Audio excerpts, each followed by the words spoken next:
Yesler Terrace is one of Seattle's oldest and most diverse neighborhoods. Hemmed in by Jackson, Yesler, I-5, and the International District, it's home to 9 different language groups.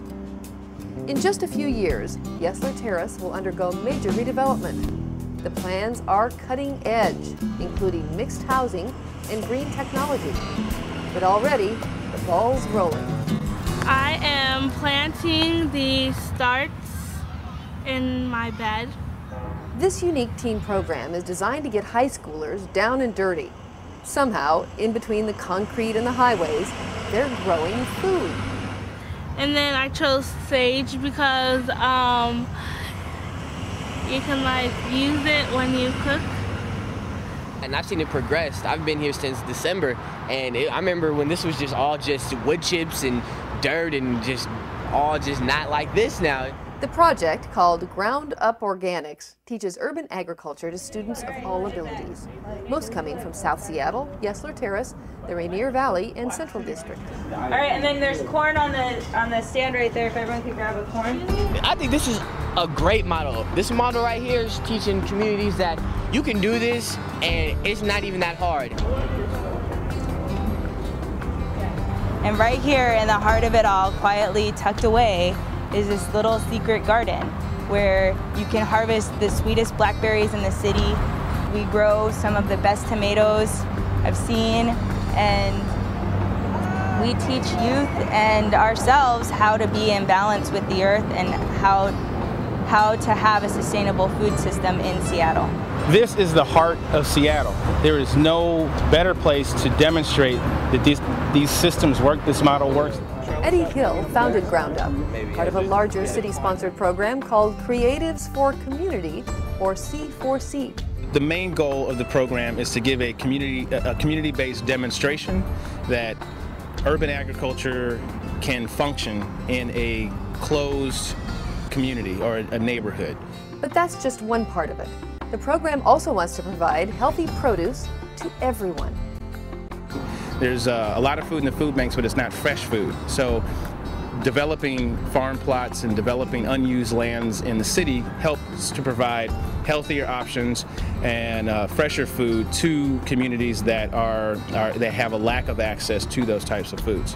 This zucchini back here looks good. Look at that. Woo! It's nice. Yeah. Let's face it, green living isn't exactly going to be a big priority when you're struggling just to pay the bills. So the program acts as a great equalizer, making fresh organic food, so expensive in stores, available to lower income families too. It's like we're more closer through our food. It's like we network through our food. We can talk about how this tastes and this, that, and the other, and we can take food here and bring it to my family, and then we don't have to pay for that zucchini that's like $3 at the store. We can just get it right here. The Ground Up Organics program isn't to create something new, it's to build upon what the community had already started and already established. So this is to take it to another level where it's fully integrated into the community and that their history is integrated into the new redevelopment and into these green systems that the planners and architects are discussing now. This is the original green, and the community has this knowledge, and we need to know what they've been doing. And I think that exchange, that cultural exchange, will help make Yesler and other places around the city and this region thrive. Well, our goal is to actually get more people more access to local fresh food. City Council President Richard Conlon says that Seattle laws are changing rapidly to encourage residents to grow their own food. In fact, city leaders declared 2010 the year of urban agriculture. Well, most people consider Seattle to be a model for what should be done by most cities in the United States. Seattle has positioned itself nationally as a leader in green, as a leader in urban ag, as a leader in those concepts and dialogues around what green really is. And yet another benefit of the Ground Up program is to show the community that its youth are out there making positive changes. In the summer, instead of just lounging around, chilling at the community center and just being bored, you can just take these skills right here, put them to good use.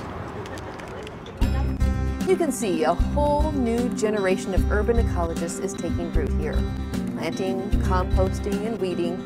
And if the program sparks an interest, then perhaps they'll return one day as our leaders. the engineers, planners, and architects of the future who will run a revitalized Yesler Terrace. In 5 to 10 years, when they redevelop Yesler, these will be some of the youth who live here. These will be some of the youth that have gone to college and gone to trade schools and will be coming back to work in the jobs that will be here. So my question was, when I started these programs, who's going to run those machines? Who's going to maintain those buildings? Who's going to grow that food? And that's what we're doing here. We are training not only the workers, but the middle management and the leaders of the green movement when we have retired. We're green more than in name only. We are green, and actually we're deep green. And it's because we have this value system that recognizes that environmental stewardship has to be matched with social justice, economic opportunity, and community in order to actually make things happen. Keep networking, because without like programs like this, there wouldn't be like kids like my age or kids like my cousin's age doing work like this, like trying to get green stuff happening.